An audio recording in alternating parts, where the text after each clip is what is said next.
في سنة 1881 علماء الآثار اكتشفوا اكتشاف غريب جدا في خبيئة الدير البحري في الأقصر. وسط مومياوات الملوك العظماء كان في مومياء شكلها غريب، موميا فاتحة بقها كأنها بتصرخ، الجلد مجعد، ملامح الوش مليانة رعب ومربوطة بحبال. دي اللي اتعرفت بعد كده باسم الموميا الصارخة.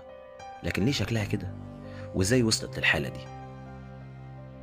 العلماء فضلوا سنين يحاولوا يفهموا السر، لحد ما ظهر اسم جديد، الأمير بنتاور ابن الملك رمسيس الثالث.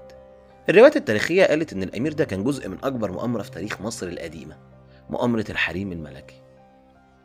المؤامرة دي كانت مخطط انقلابي من داخل القصر، قادته واحدة من زوجات رمسيس الثالث الملكة تي. كان الهدف منها إنها تخلص على الملك وتخلي ابنها الأمير بنتاور ياخد العرش بدل من الوريث الشرعي. لكن اللي حصل بعد كده كان أغرب من الخيال. رمسيس الثالث اكتشف المؤامرة قبل ما تنجح، وحصلت محاكمة. تي وبنتاور تم اتهامهم بالخيانة العظمى. تي اختفت تفاصيل نهايتها، لكن بنتاور هو ده اللي يهمنا. في أوراق البردي المكتوبة وقتها اتقال إنه انتحر، لكن شكل الموميا الصارخة بيحكي حكاية تانية تماما. ليه مربوط بالحبال؟ ليه ملامحه بالشكل ده؟ هل اتعرض لعقاب بشع قبل الموت؟ ولا كانت لعنة؟ نظريات كتير وأسرار لسه محدش قدر يفكها لحد دلوقتي. بس في كذا تفسير لملامح الرعب الباينة عن الموميا. واحد، الانتحار أو الإعدام.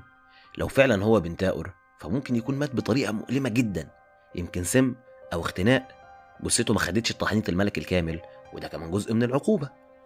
اتنين، الدفن وهو حي. في فرضية تانية أكتر رعب شوية بتقول إنه ممكن يكون الدفن وهو لسه حي، علامات الجسم بتدي انطباع على إنه كان بيقاوم حاجة بشدة قبل الوفاة. تلاتة، إهمال في التحنيط. لو حد اتعرض للتحنيط بسرعة أو بدون مراعاة للتفاصيل، الجسم ممكن يتحلل بطريقة تخلي الملامح تظهر بالشكل المخيف ده. كان السؤال الأكبر، هل اتعذب؟ المؤرخين بيعتقدوا إن الشخص ده تم محاكمته واعتبر خائن، وفي مصر القديمة الخيانة كانت أكبر جريمة ممكن ترتكب، وكان عقابها بيكون قاسي جدا. طيب، هي إيه طرق التعذيب أو العقاب في الفترة دي؟ واحد، الخنق بالحبال. دي واحدة من طرق الإعدام اللي كانت بتستخدم، وفي حالة الموميا الصارخة وضع الحبال حوالين الرقبة والجسم ممكن يكون إشارة على إنها كانت الطريقة اللي تم إعدامه بيها.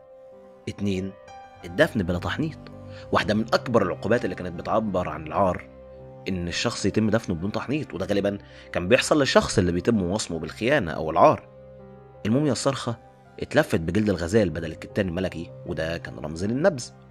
3، الحرق أو التشويه بعد الموت. في حالات معينة ممكن الجسم يتعرض للحرق أو التشويه كنوع من أنواع الانتقام أو العقوبة الروحية، لأن المصريين القدماء كانوا بيعتقدوا إن ده بيمنع الشخص من الحياة في العالم الآخر.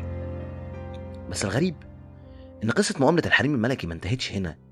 اللغز اللي فضل مستمر هو، هل كان في متأملين تانيين فضلوا في الظل؟